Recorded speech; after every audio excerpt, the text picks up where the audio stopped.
इस जिंदगी का भी एक अलग ही अंदाज है। ये अलग अलग समय में अलग अलग तरीके से अलग अलग खेल दिखाती है।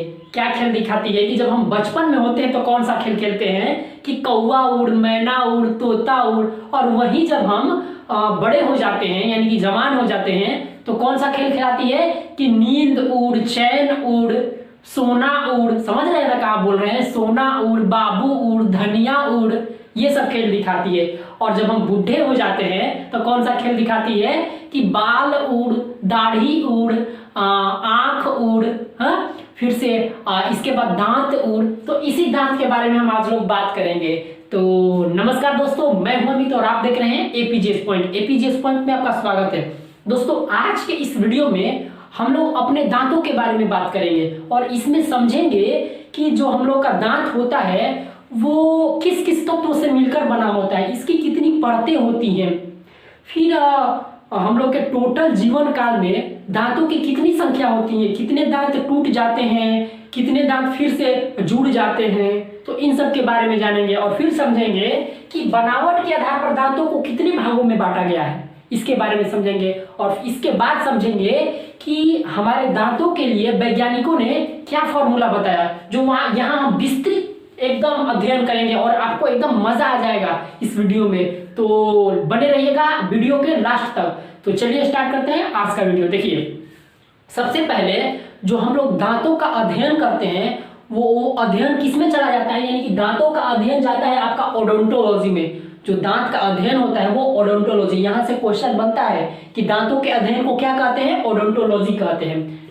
ठीक है, अब देखिए जो हम लोग का दांत है वो दो तत्वों से मिलकर बना होता है। एक होता है आपका कैल्शियम फास्फेट और एक होता है कैल्शियम कार्बोनेट। इन दोनों तत्वों के मिश्रण से ही हम लोग का दांत बनता है, जिसमें कैल्शियम फास्फेट की मात्रा ज्यादा होती है और कैल्शियम कार्बोनेट की मात्रा कम होती है। जैसे कि अगर आप शरबत पीते होंगे और एक जगह आप रसगुल्ला या गुलाब जामुन या कोई भी मिठाई खाते होंगे तो क्या जितना शरबत में चीनी की मात्रा रहती है उतना ही चीनी की मात्रा रसगुल्ला और मिठाई में रहती है? तो आप कहेंगे नहीं, रसगुल्ला और चीनी में, रसगुल्ला में चीनी की मात्रा ज्यादा होती है और शरबत में चीनी की मात्रा कम होती है। तो ठीक उसी प्रकार जो हम लोग का दांत है उसमें कैल्शियम फास्फेट की मात्रा ज्यादा होती है और कैल्शियम कार्बोनेट की मात्रा कम होती है। अब देखिए, अब हम समझते हैं कि हम लोग का दांतों के परत कितने होते हैं, ये समझना जरूरी है कि नहीं है। देखिए, हम लोग का जो दांत है वो दो परत का होता है। कौन कौन से?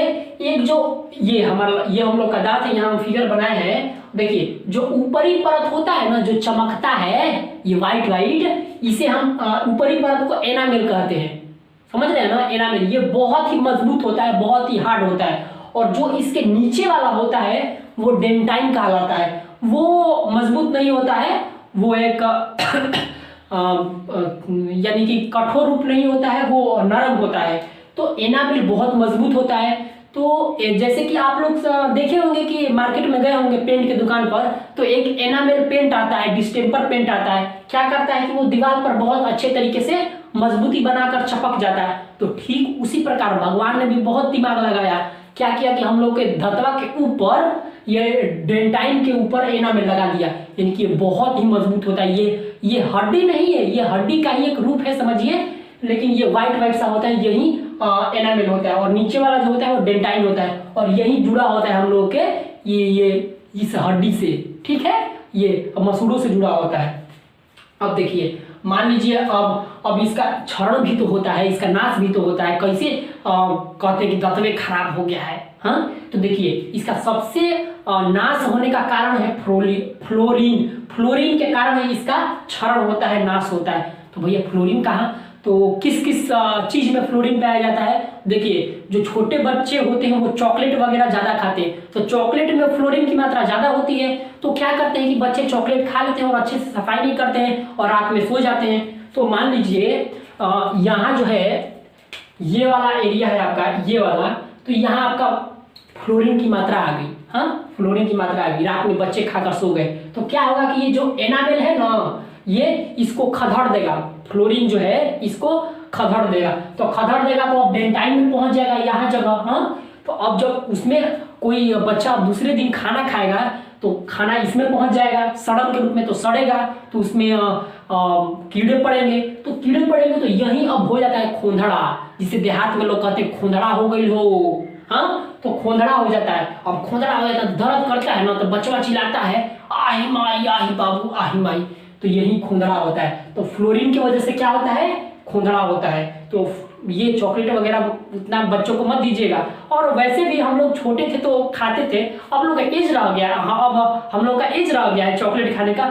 बट एक बात है, आजकल की जो लड़कियां होती है ना, वो डेयरी मिल्क खा रही है, जो बड़ी बड़ी लड़कियां होती हैं। हाँ, इसमें आप लोगों का बहुत बड़ा योगदान है, लड़कों का हम बोल रहे हैं, इसमें लड़कों का बहुत बड़ा योगदान होता है। समझ रहे हैं ना कहाँ से बोल रहे हैं, वो लोग डेयरी मिल्क खाना पसंद करती हैं। हाँ, तो देखिए, तो इतना तो समझ गए कि हम लोग के दांत के कितने परत होते हैं, दो परत होते हैं, एक होता है एनामेल और एक होता है डेंटाइन। और फ्लोरीन जो होता है इससे क्षरण के लिए यही कारगर होता है, यही फ्लोरीन के कारण ही दांतों का क्षरण होता है। ये तो समझ गए। अब देखते हैं कि हम लोग के टोटल जीवन काल में दांतों की कितनी संख्या होती है। देखिए, वैसे तो हम लोग को पता है कि दांतों की संख्या हम लोग की 32 होती है, हाँ, जिसे 32वीं भी कहते हैं। अब देखिए, जब 10 यानी कि जब छोटे उम्र से 12 साल तक क्या होता है ना, कि जो हम लोग का 32 में से 20 दांत ऐसे होते हैं, यानी 20 दांत ऐसे होते हैं जो टूट जाते हैं, यानी कि वो दूध के दांत कहलाते हैं, वो टूट जाते हैं और फिर से वापस निकल आते हैं। तो 32 में से 20 यानी कि टूट जाते हैं, तो टोटल कितने हो जाते हैं, यानी कि जीवन काल में हम लोग के 52 दांत आते हैं। कितने दांत आते हैं, 52 दांत। अब देखिए, तो यहाँ मान लीजिए हम 32 में से 20 घटा दें तो यहाँ 12 होगा। तो अब देखिए, ये जो 20 है ना, ये जो दोबारा निकल आते हैं दांत, तो इसी को कहते हैं, दोबारा निकलने वाले दांत को डाइफियोडोंट कहते हैं। यहाँ से परीक्षा में क्वेश्चन आता है कि डाइफियोडोंट कितने होते हैं, तो 20 दांत होते हैं। डाइफियोडोंट यानी कि जो दोबारा निकल कर आते हैं दूध के दांत को कहते हैं डाइफियोडोंट। और जो केवल एक बार निकलते हैं, यानी कि उसको, यानी कि 12 दांत जो होते हैं ना, वो एक बार निकलते हैं, तो एक बार निकलने वाले दांत को मोनोफियोडोंट कहते हैं। क्या कहते हैं, मोनोफियोडोंट।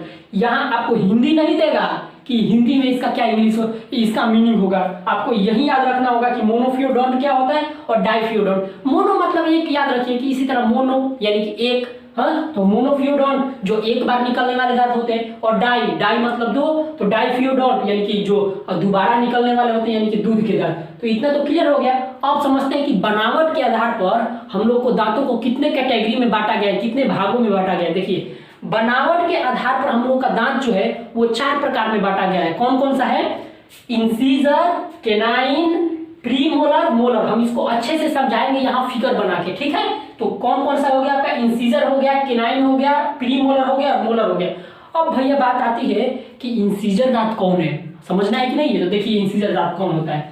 यहां हम बनाते हैं इंसीजर,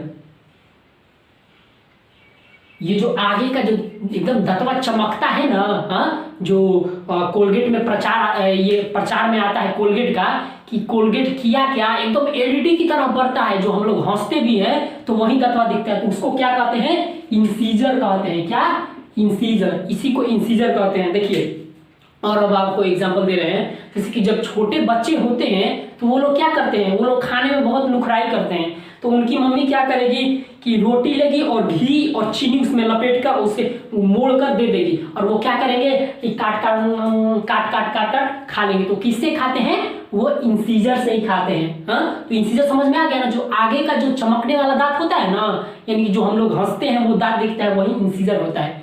इतना समझ गए। अब देखिए, और जो छोटे बच्चे होते हैं वो लोग जो दांत काट देते हैं ना, नहीं दांत काटते हैं, छोटे बच्चे हबुआ के जब उनको गुस्सा आता है तो दांत काट देते हैं, तो वो इंसीजर से ही काटते हैं एकदम। तो इंसीजर आपको समझ में आ गया। और इसके बगल में होता है एक केनाइन। देखिए, केनाइन ऐसे करके केनाइन होता है ना, तो ये क्या हो गया कि ये काटने का काम करता है ना, और ये जो होता है ये फाड़ने का, केनाइन का काम क्या होता है, फाड़ने का काम होता है। जैसे ये मांसाहारी जंतुओं में पाया जाता है, जैसे कुत्ता में पाया जाएगा, शेर में पाया जाएगा, और जितने भी आपके मांसाहारी जानवर है उन लोगों में पाया जाएगा, टाइगर में पाया जाएगा। तो इसका काम होता है फाड़ना, जैसे मांस को काटना होता है ना, तो इसका केनाइन, इसको क्या कहते हैं, केनाइन कहते हैं। हाँ, अब देखिए, ये जो केनाइन होता है वो क्या होता है कि जैसे जापान में, तो जापान की लड़कियां क्या करती हैं कि वो लोग अपने इस दांत को ना और नुकीला बना देती हैं, ये केनाइनवा को, और एक तो वहां का एक पार्ट ऑफ मेकअप होता है ये ना, फैशन ऑफ मेकअप कहिए, तो वहाँ की लड़कियाँ एकदम फैशन में कराकर वहाँ की चोक कर लेती हैं, यानी नुकीला बना देती हैं। तो उससे इसी वही जो होता है वो उनका केनाइन होता है। अब देखिए जैसे कि साउथ भारत के औरतें जो होती हैं वो गजला पहनती हैं कि नहीं पहनती है, उनका एक फैशन ऑफ पार्ट है। तो इनका भी फैशन ऑफ पार्ट है, कहाँ का, जापान की लड़कियों का, कि वो लोग दतवा को घिसवा देती हैं और वो फैशन के रूप में वहाँ देखा जाता है। ठीक उसी तरह यूपी बिहार के लड़कियाँ क्या करती हैं कि बरवा को ऐसे निकाल लेंगे, ऐसे, उनका भी एक फैशन ऑफ पार्ट हो जाता है। तो समझ रहे हैं ना, अब वो इंडिकेशन देती हैं, हाँ तरीके लिए। तो उसी तरह जापान की लड़कियां अपना ये दांतवा निकलवा लेती, तो उसी को केनाइन कहते। तो केनाइन अच्छे से समझ में आया कि नहीं है? केनाइन कौन सा होता है? ये फाड़ने का काम करता है, ऐसे ये फाड़ने का, ये वाला दांतवा, ठीक है। अब इसके बगल में होता है आपका प्रीमोलर। देखिए ये प्रीमोलर होता है, इतना, ये वाला, ये आपका प्रीमोलर, ये दोनों दो प्रीमोलर होता है। ये अब बच्चों में नहीं होता है, जैसे 12 साल के बच्चे हैं ना, 12 साल से कम के बच्चे हैं, उन लोगों में ये प्रीमोलर नहीं होगा। ये जो आपका प्रीमोलर है ये नहीं होगा। इवन ये प्रीमोलर देखिए, ये वाला, ये बहुत ही इंपॉर्टेंट होता है हम लोगों के लिए। कोई भी रोटी या चावल खाना तो यहीं पर ज़्यादातर खाया जाता है। तो ये प्रीमोलर हो गया। और प्रीमोलर के बाद एक होता है मोलर। यहाँ दांतों की संख्या कितनी होती है? 3 होती है। देखिए ये 3 जो है ना, ये और 3 इधर, ये होता है आपका कौन सा? ये आपका होता है मोलर, ये मोलर। अब क्या होता है कि मोलर जो बच्चों में होता है वो होता है, यानी कि ये भी मोलर होगा, ये भी होगा, बट ये वाला मोलर नहीं होता है, ठीक है। ये वाला लास्ट वाला चौहुआ जिसे कहते हैं वो नहीं होता है।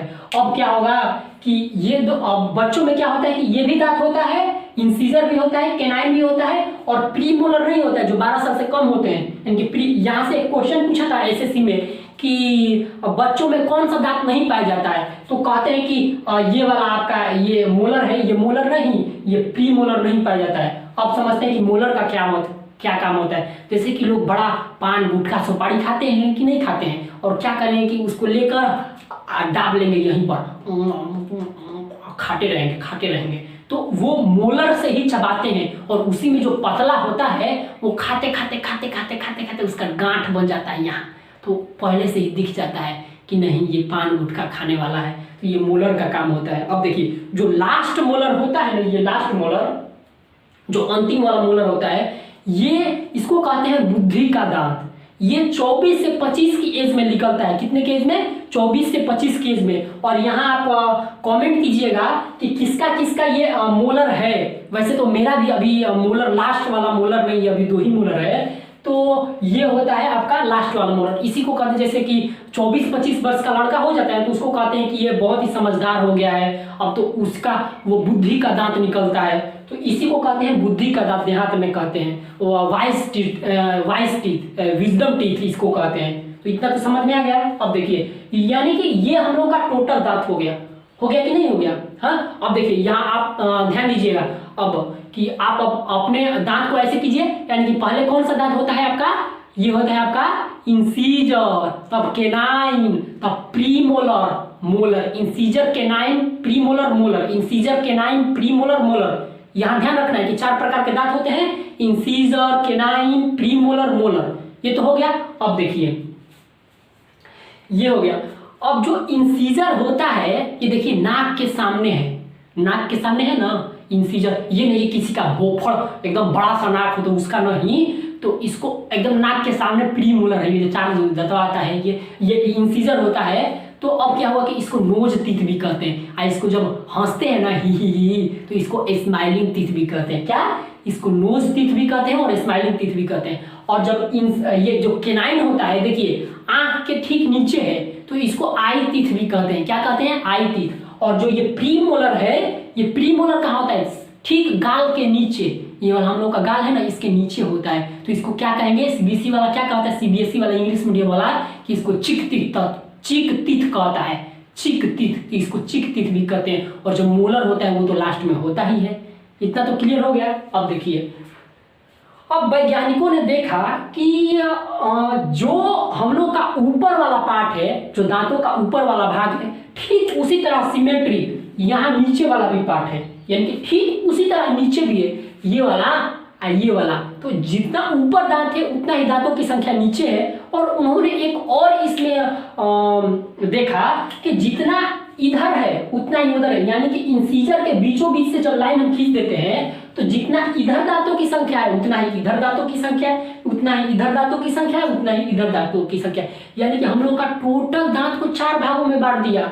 अब हमको केवल कितना याद करना है, एक ही याद करना है कि एक और हम लोग का कितना दांत है और उसको 4 से गुणा कर दें तो हम लोग का टोटल दांत निकल जाएगा। अब देखिए क्या उन्होंने फॉर्मूला समझाया, हम बता रहे हैं। देखिए उन्होंने कहा कि इंसीजर ये है तो हम इंसीजर लिख देते हैं ना। अब ये केनाइन है तो केनाइन लिख देते हैं, प्री मोलर है तो प्री मोलर लिख देते हैं, और ये आपका है मोलर तो मोलर लिख देते हैं ना। और नीचे भी वही क्रियाक्रम होगा, इंसीजर, केनाइन, प्री मोलर और मोलर। यह तो हो गया। अब देखिए, अब अपना गिनिए। देखिए इंसीजर जो है 4 होता है और इसको 2 भागों में बांट दिएगा, 2 ही पड़ेगा ना। देखिए 2 है कि नहीं है, तो यहाँ हम क्या लिख देंगे, 2 लिख देंगे। अब केनाइन कितना है, एक और केवल 1 है तो इसको 1 लिख देंगे। और प्री मोलर कितना है, प्री मोलर 2 है तो 2 लिख देंगे। और मोलर कितना है आपका 3 है तो यहाँ 3 लिख देंगे। और वही सिमेट्रिक नीचे भी होगा तो 21, 23, यानी कि जो ऊपर होगा वही नीचे होगा। तो उन्होंने ये फॉर्मूला दिया। अब हमको पता करना होगा कि इंसीजर कितना है, तो कुछ नहीं करना है, अलग अलग जैसे अंक है उसमें 4 का गुणा कर दीजिए, 4 का मल्टीप्लाई कर दीजिए, निकल जाएगा। जैसे देखिए अगर हमको इंसीजर पता करना होगा कितना है तो इसमें 4 का गुणा कीजिए, तो 4 गुना 8, 8 इंसीजर देखिए 4 ऊपर 4 नीचे 8 हो गया। उसी तरह इसमें 1 यानी केनाइन में गुणा करना है 4 का, तो 1 4 एकम 4 तो केनाइन देखिए 1 केनाइन, 2 केनाइन, 3 केनाइन, 4 केनाइन। तो उसी तरह हम लोग इसका निकाल सकते थे। ये होता है आपका जो जवान हो जाते हैं 25 वर्ष के बाद वाले का ये है। अब देखिए जो बच्चों में क्या होता है, जो 12 वर्ष से कम होते हैं, देखिए उन लोगों का तो इंसीजर तो होगा ही, तो इंसीजर 2 हो गया। हाँ, इसके बाद केनाइन, तो केनाइन भी 1 होगा कि नहीं होगा केनाइन। और इसके बाद प्री मोलर, तो बच्चों में प्री मोलर नहीं होता है, ये हम आपको पहले बता चुके हैं। तो प्री मोलर नहीं होगा तो 0। और आपका मोलर भी, तो मोलर होगा बट लास्ट वाला मोलर नहीं होगा। तो कितना हो गया, 2। हाँ, तो अब नीचे भी वही 21, 0, 2। तो ये फॉर्मूला हो गया किनका, ये बच्चों का फॉर्मूला हो गया। समझ में आया कि नहीं आया। हाँ, उसी तरह आप भी अपना फॉर्मूला लिख कर ना कमेंट बॉक्स में कमेंट कीजिएगा कि हमारे दांत का फॉर्मूला क्या है। ठीक है, जब जो 23 से कम वाले हैं वो कमेंट बॉक्स में लिखकर अपना फॉर्मूला बताएंगे कि कौन कौन सा फॉर्मूला है। ठीक है, तो अब देखिए, अब जो दांतों के ऊपर जो होता है एक पतली फिल्म अथवा एक पतली परत होती है। वो परत क्या होती है, जैसे कि हम लोग सोते हैं तो रात भर क्या सोते हैं, सुबह हम लोग को ब्रश करना पड़ता है और दिन भर हम लोग 18 घंटा यानी कि 16 घंटा जगे रहते हैं, तो उसमें हम लोग को ब्रश नहीं करना पड़ता। इसका मतलब क्या होता है, देखिए जो हम लोग का लार होता है ना उसमें एक एंजाइम पाया जाता है जो जीवाणु रोधक होता है ना, वो जीवाणुओं को मारने का काम करता है। और जो हम लोग के दांत पर एक पतली फिल्म जो बनी होती है, परत बनी होती है, उसको क्या करते हैं, उसको मारता रहता है। यानी कि जब तक हम जगे हैं तब तक वो मारेगा और जो ही सो जाएंगे क्या होगा कि हम लोग का लार बनना बंद हो जाएगा। और पतली फिल्म यानी कि जीवाणुओं का एक परत होता है वो अब कहेगा कि सूठा एकदम छुट्टा सान हो जाएगा, अब पूरे मुंह में एकदम घूमेगा, अब कहेगा कि कोई डर नहीं है 8 घंटा। हाँ, तो इसीलिए सुबह जगते हैं ना तो दरदरा सा लगने लगता है। अपनी जिज्ञासा से ऐसे कीजिएगा सुबह जगकर, हाँ, तो दरदरा सा लगने लगता है। तो अब क्या करते हैं कि ब्रश कर लेते हैं तो पतली फिल्म जम जाती है। ठीक है, और ये काम जो ये होता है ये जंतुओं में ज्यादातर नहीं होता है, क्योंकि जो जंतु होते हैं, जानवर होते हैं, वो क्या करते हैं कि वो रात भर उनका जो लार में ना लार स्रावित होता है तो उन लोगों का जीवाणु को मारने का शक्ति ज्यादा होती है। तो इसीलिए उन लोगों का देखिएगा दांत एकदम चमकता रहता है। और भैंस का दांत और ये गाय का देखिएगा ना, ये केवल ऊपरे होता है, निचला नहीं होता है, निचला होता है, ऊपरा नहीं होता है। तो इतना समझ गए। अब देखिए चिड़िया चुड़ुन का क्या होता है, जो चिड़िया होती है वो इन लोगों का जो ये टोटल मान लीजिए हम लोग का दांत है, तो उन लोगों का दांत नहीं होता, उन लोगों का चोंच होता है, ठोड़ होता है, ठोड़। तो क्या होता है, ठोड़ होता है। तो अब क्या होगा कि ये वाला जो हम लोग का दांत है ना, तो भगवान क्या किया है ना कि ऐसे होता है, तो मान लीजिए ये दांत है तो ये टोटल जुड़ जाएगा और ये भी नीचे वाला टोटल जुड़ेगा, ऐसे ठोड़ बन जाएगा ऐसे ना। तो उन लोगों में ठोड़ होता है तो दांत में उन लोगों का जुड़ जाता है और ठोड़ बन जाता है। तो हम दांत के बारे में इतना सब जाने ना। अब हम देखिए, अब ऐसा कोई प्रश्न नहीं होगा जो दांत के बारे में नहीं आप जानते होंगे, और आपका मान लीजिए अगर कोई क्वेश्चन छूट भी रहा है तो कमेंट बॉक्स में पिन कीजिए, हम उसका आंसर जरूर देंगे। ठीक है, तो मिलते हैं किसी नए लेक्चर में, तब तक के लिए अपना ख्याल रखिएगा। जय हिंद।